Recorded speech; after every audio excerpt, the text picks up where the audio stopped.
Yes, the dreaded after lunch, but the dreaded after lunch day two. So I'll try to kind of keep you guys awake, but I can just promise my best. Anyway, so yes, the title of my presentation is why of course we're at the center of the universe. But I think it might mean something different than you may be thinking. So we'll discuss that in a little bit. But at first I wanted to tell you a little bit about myself. I have been in tech for years and in product marketing since before it was actually called product marketing. So just like Ray talked about yesterday, there are lots of different titles, there are lots of different job positions and things that we do. And once upon a time, I was a programs manager, and everybody said, well, what is that? So, well, it's kind of everything a product manager doesn't want to do, can't do, or doesn't have the time to do. So I'm kind of like that net. Well, fast forward a few years, and now that has a title. It's called product marketing. So I've actually been in product marketing for the better part of 19 years, which is pretty amazing considering the fact I'm 35. Wait, you're not supposed to laugh at that, because laughing means you don't believe me. We'll talk later. Anyway, so on with the presentation. Believe it or not, I don't mean this. Now, the narcissist in me wants to say, yeah, I really do mean this. This would be awesome. But the practical person, the reality in me says, okay, obviously we're not the center of the universe. We're not even the center of our company. We're not even the center of marketing. We have to understand that. We have to understand our role and our limitations. But it'd be really cool to think about that. But really, the reason why is because it can lead to really big egos, which can lead us into making a lot of bad decisions and overstepping. And that can get us into really sticky situations. But in addition to being in really sticky situations, it can also make us, force us into really bad decisions, which can help us fail at actually delivering on what we're supposed to be doing for our company. So we don't want to have that big ego. Think about if this guy decides, all right, I'm going to take down a deer. It wouldn't go particularly well for him. And that's what we have to really keep in mind. So in a lot of ways, we are kind of at that center, but not in this way. I really mean in this way. And if you think about it, the quarterback is actually not always, but typically the team captain, and he always calls all the plays. So they are really more orchestrating everything that happens on that field. However, he's not a one-man band. He's a member of a team. More importantly, he absolutely relies upon all the other people on the field being extremely talented at what they do too. If you think about it for just a second, the whole process breaks down if everybody isn't as good as he is. You even take Brady, who's arguably one of the best quarterbacks in history. But if his line doesn't do their job, he's flattened every single play. And his career is over in a couple of weeks. If his running backs don't do their job, he hands off the football and they make no yardage and maybe even negative yardage. If his wide receivers don't do their job, he has nobody to pass the ball to. So who would ever know he's a fantastic quarterback if all those other people aren't doing their jobs? So you've got to think about it that way and understand that he is no more or less important than anybody else on that field. Even though he's the one who kind of gets all the glory when they win, and almost always is considered the MVP and all that, the fact of the matter is he is no more important than anybody else on the field. He is simply a member of that team. But his very special role is all of these guys around him are specialists. They have one thing to do and one thing to get really good at. He actually has to understand all of them. He has myriad responsibilities. He has to understand all of their responsibilities, and he has to see the bigger picture and then make snap decisions based on that bigger picture. Now, I understand that some of you may not be football or even sports fans. So for you, this might resonate a little better. Now, just like your quarterback, she's not the most important person in the room. She's the one we see the most. But just like the quarterback, she relies on a whole bunch of talented people all around her. And in fact, you get into these Philharmonic orchestras or anything like that, and you have some of the most talented musicians on the face of the planet. So violinists, oboists, whatever it happens to be, they're amazing. But they're also individuals playing an individual instrument. She is the only one who understands all of them. She sees all of them, and now she's actually coordinating them and keeping them all in step together. Without her, you have amazingly talented people who sound horrible because they're out of tune with one another. They're out of step with one another. So nothing actually blends the way it's supposed to. So the sound comes out bad. So whether you're talking about a quarterback or a conductor or what have you, you've got that one person who's no more or less important, but their particular role is to kind of read the field, as it were, understand everybody's job, and coordinate everybody, and kind of be that team leader. And that is really what we mean by product marketing. In the business world, that's what product marketing does. We're at the center. We are actually the glue that holds together the rest of the three. My CEO talks about three major pillars within any company. And those three major pillars are product, marketing, and sales. We are the only, if you think about it, we are the only organization that touches all three of those on a regular basis and has regular contact with all three. So if you think about it, the fact that these arrows are bidirectional on all four of those is no mistake. Product management doesn't like to admit it, but they need us. They really don't like to admit it in some companies, but they need us. They need us to actually help validate some of the product features that are coming out and help them kind of figure out how a customer would use them. They also need us, once they are actually ready to deploy, they rely on us to properly position and message them. Then you have demand gen. Demand gen's my favorite because they kind of literally could not survive without us. I'll never forget a few years back, I was actually interviewing for a VP of product marketing position. And I was sitting across from the VP of demand gen. And unfortunately, this team is a startup, and this team had two product marketing people, and they were both pretty junior. So there was no true leadership in product marketing yet. So this poor woman looked about 20 years older than her actual age, because as I was talking to her about product marketing and the way things should work, and us working together in order to help her define her strategy, and then on the flip side of that, now helping her actually develop that content to fulfill that strategy. She looked at me, she's like, I would love that. Oh my God, that would be great. Because, and she went on to tell me, we have two junior people, they mean well, they work their butts off, nothing against them at all, but they don't know to do this. They're not strategists. So kind of an absence of product marketing, she was dying. She was absolutely drowning. And then you have PR or comms. And I have had the pleasure of working with some extremely successful and extremely talented PR and comms people, including at my present company. And they are amazing at weaving this message up at the 30,000 foot level. Amazing storytellers.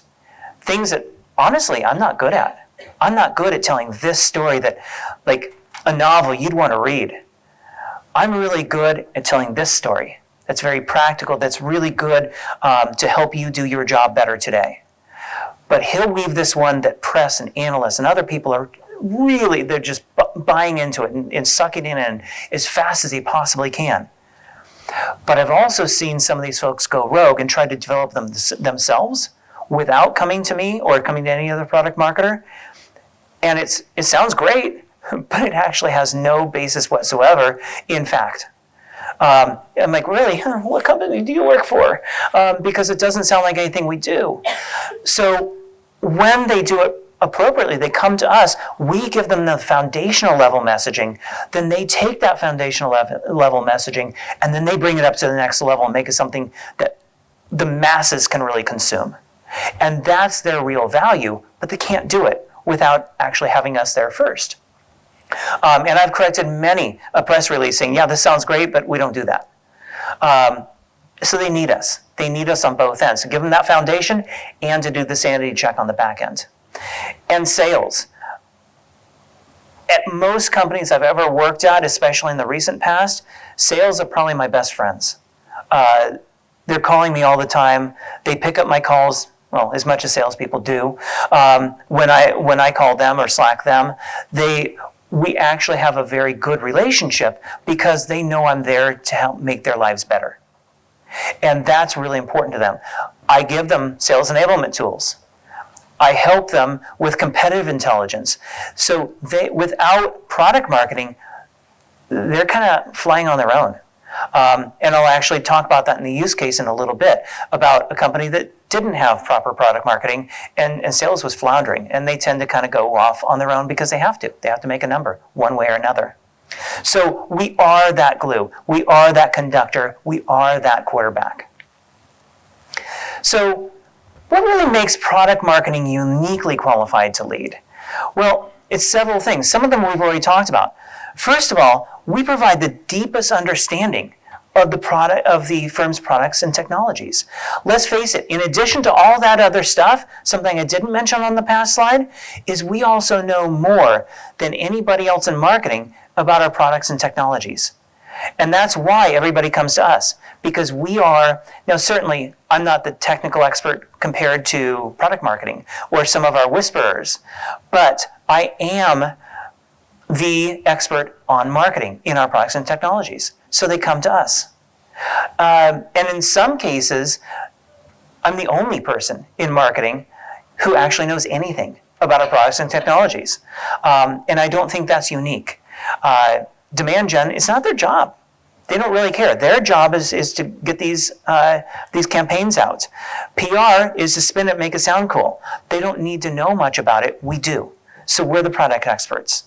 We also possess at least some amount of degree of influence over product development. Some more in some companies, a lot less in other companies, and usually not direct.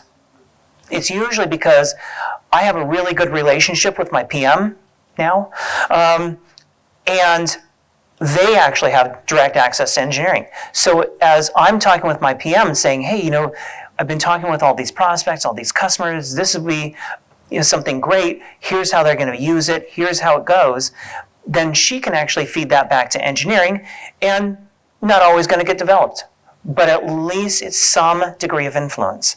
So, and certainly not a lot, but certainly a lot more than anybody else in marketing. We're also, as I mentioned before, the only group that interfaces with all of marketing. Every single member of marketing we interface with on pretty much a daily basis, and they need us. And we need them too. And we have that tight partnership with sales. So you take all of those things together, and that just kind of makes us natural leaders, natural team captains, if you will, or orchestrators of strategy. So let me get into the case study. And I'm just going to tell you right now, this case study is kind of when it did not work. I can talk about a really, really broken process. I'm going to just preface this with, I'm going to steal, I used to call this dysfunctional, but I'm going to steal Angelia's term and say this was a hot mess. This company, this is a company I worked for a few years back. At the time, it was 12 years old and public, which is, for a public company, it's like, and you're still messed up? Come on, you should have gotten it together a few years ago. Very small company, kind of small to midline company, so about 300K market cap. The problem stemmed from, and it always starts at the top, right? We had about a 75-year-old engineer who was the founder. And to that day, he was still CEO. Now, most companies especially that are founded by engineers, by the time they start to really get serious, maybe it's Series B, Series C, they start to look around and go, you know what? I know a ton about this. This is my passion. This is what I love. But let me hire a businessman in order to be the CEO. That's what my current company has already done. They did that several years ago. Our CEO is not a founder. But this guy was, and he will continue to be a CEO until they oust him. And that's just the way it is. So he wants everything done his way. And he believes that he knows everything about everything because, hey, it's my company. And that's always a dangerous path to go down. So as a result, we had a really interesting infrastructure, all kind of cobbled together. And marketing was oh, hey, I know this guy. He's my neighbor. He knows a little bit about marketing. And then he hired somebody who knows a little bit about marketing, and he knows. So you ended up with these silos.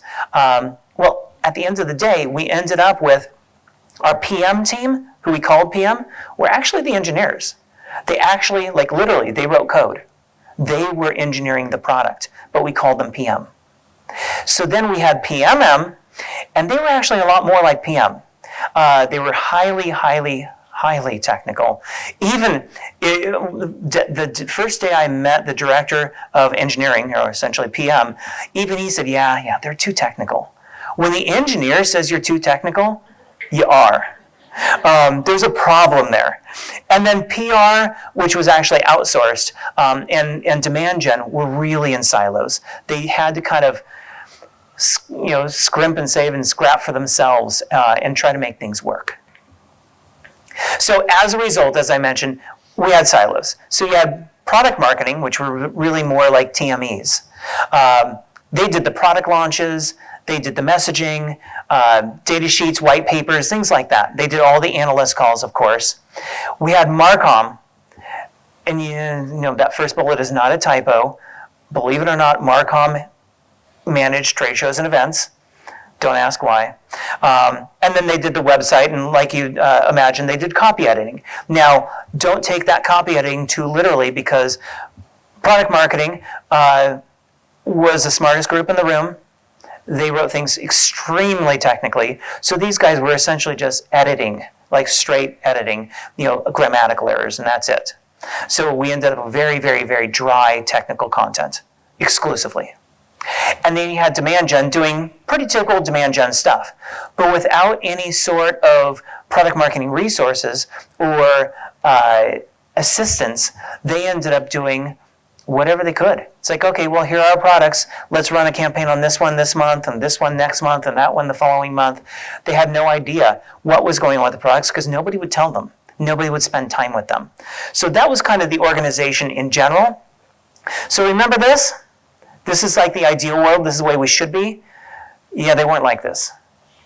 Instead, they were more like this.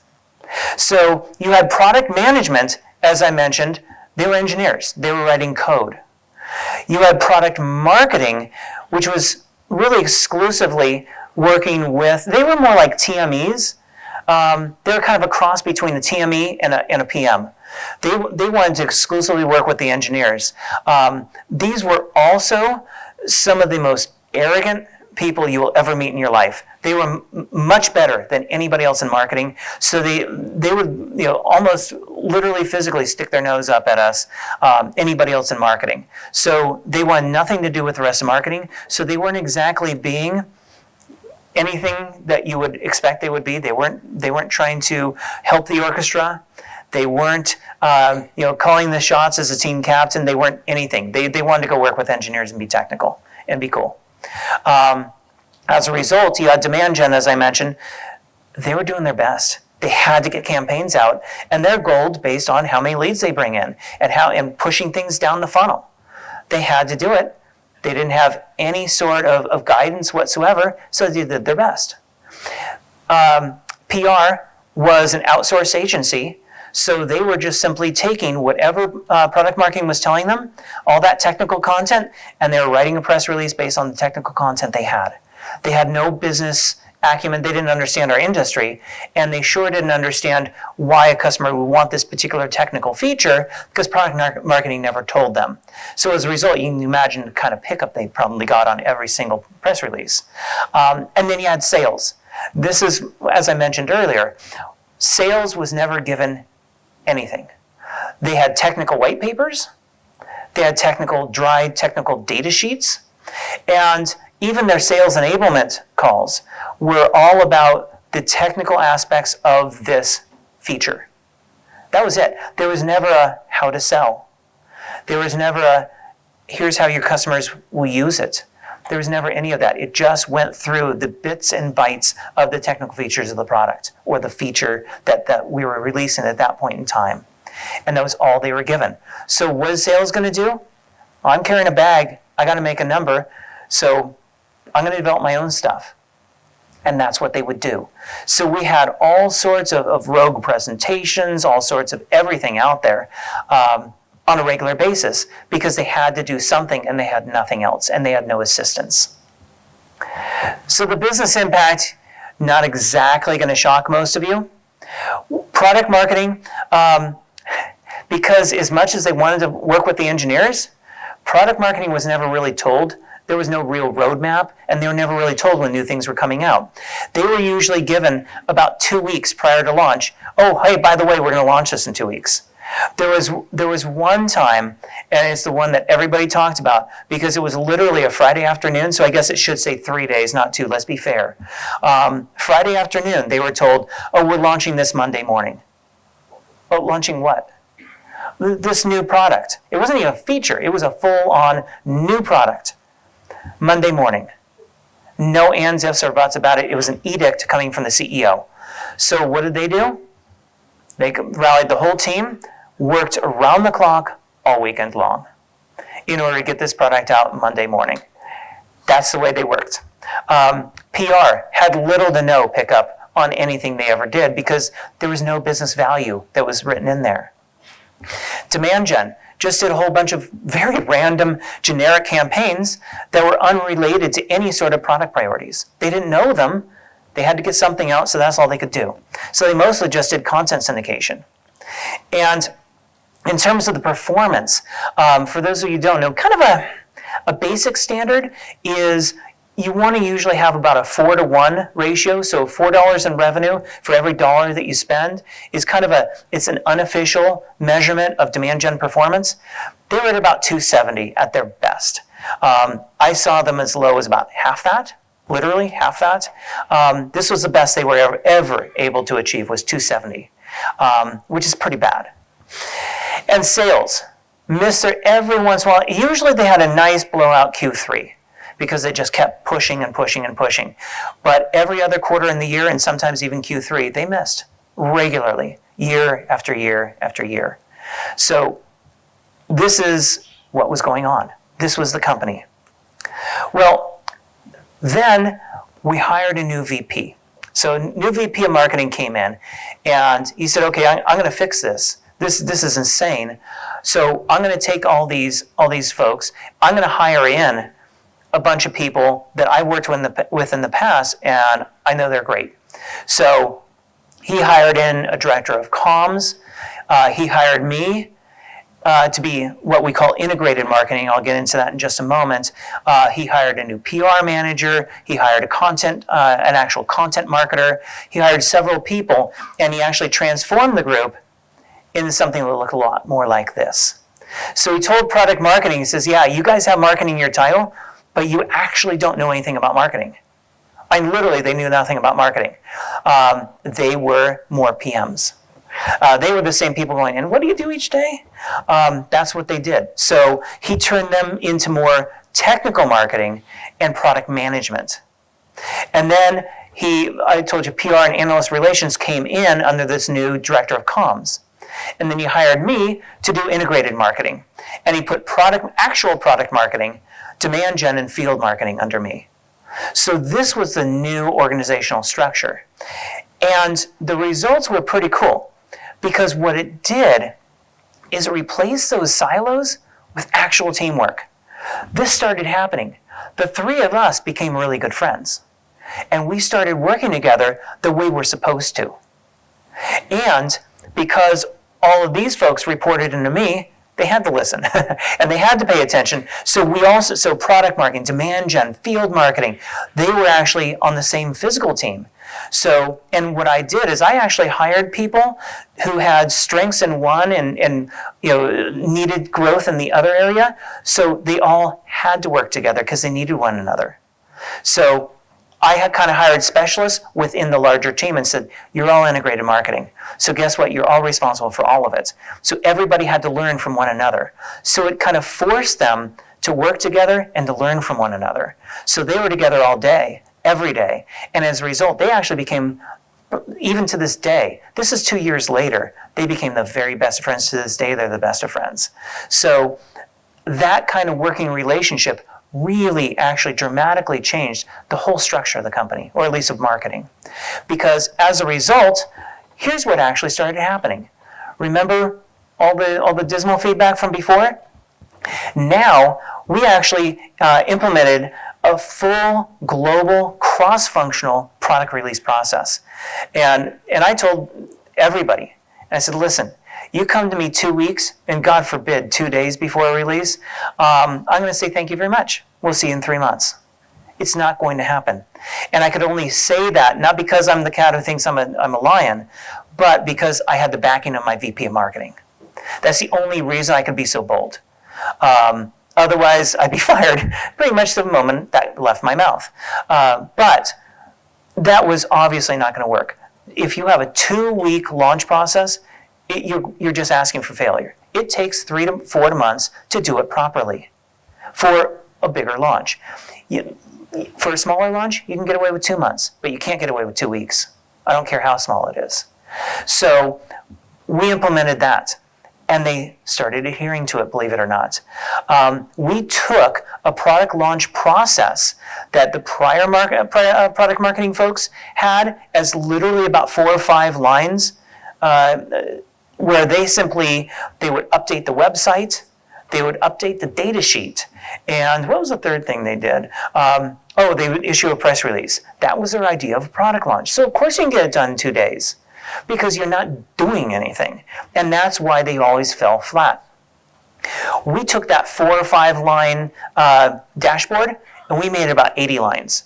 That really brought in the entire organization. And rather than doing it in secret in my silo over here and not telling anyone what I'm doing, we actually invited all of the key stakeholders in, had a kickoff meeting, got everybody to agree, yes, I'm going to do this, I'm going to do that, I'm on point for this one.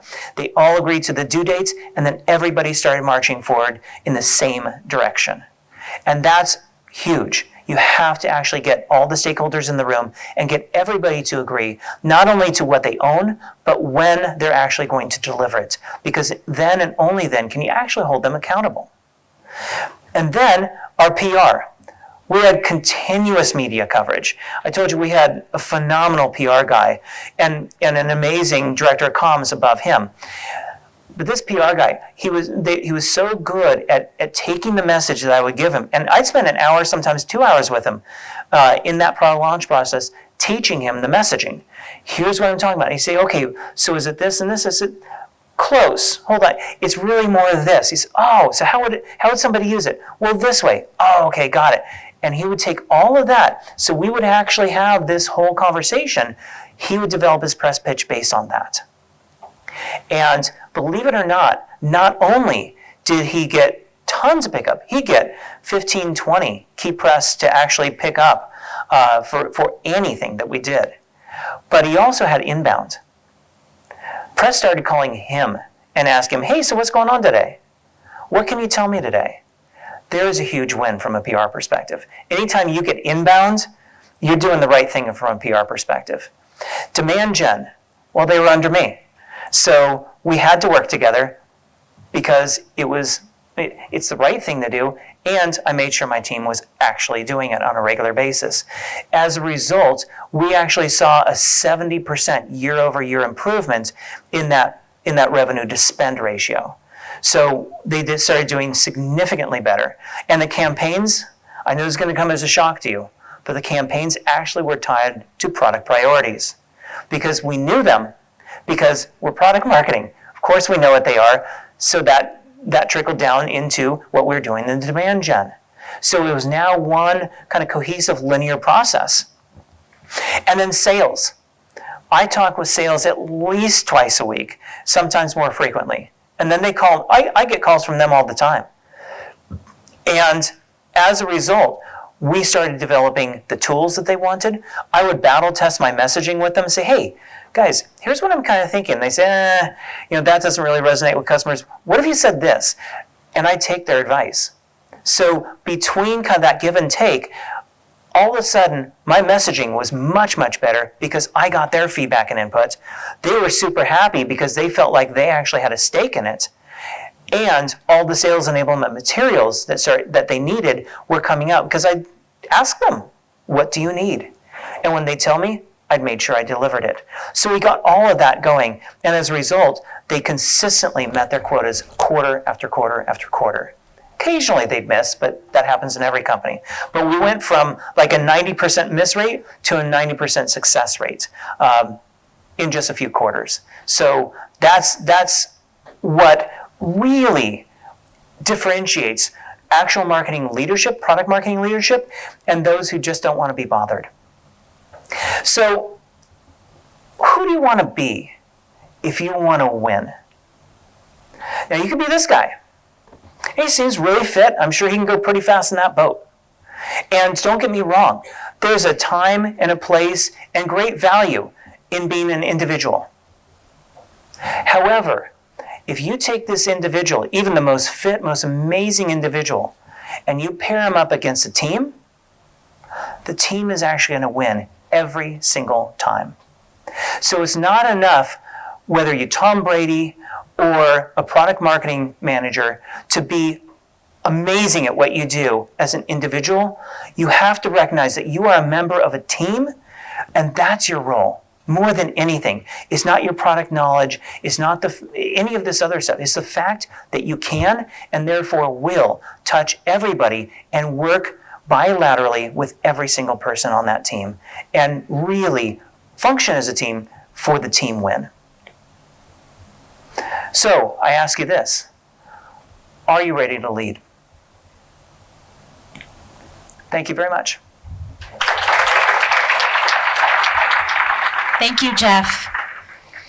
Great case study on reorging a team. We haven't talked a lot about that, actually, about if you have specific roles and then somebody else comes in, changes things, and how things get reorganized. So that was great to hear about. Thank you.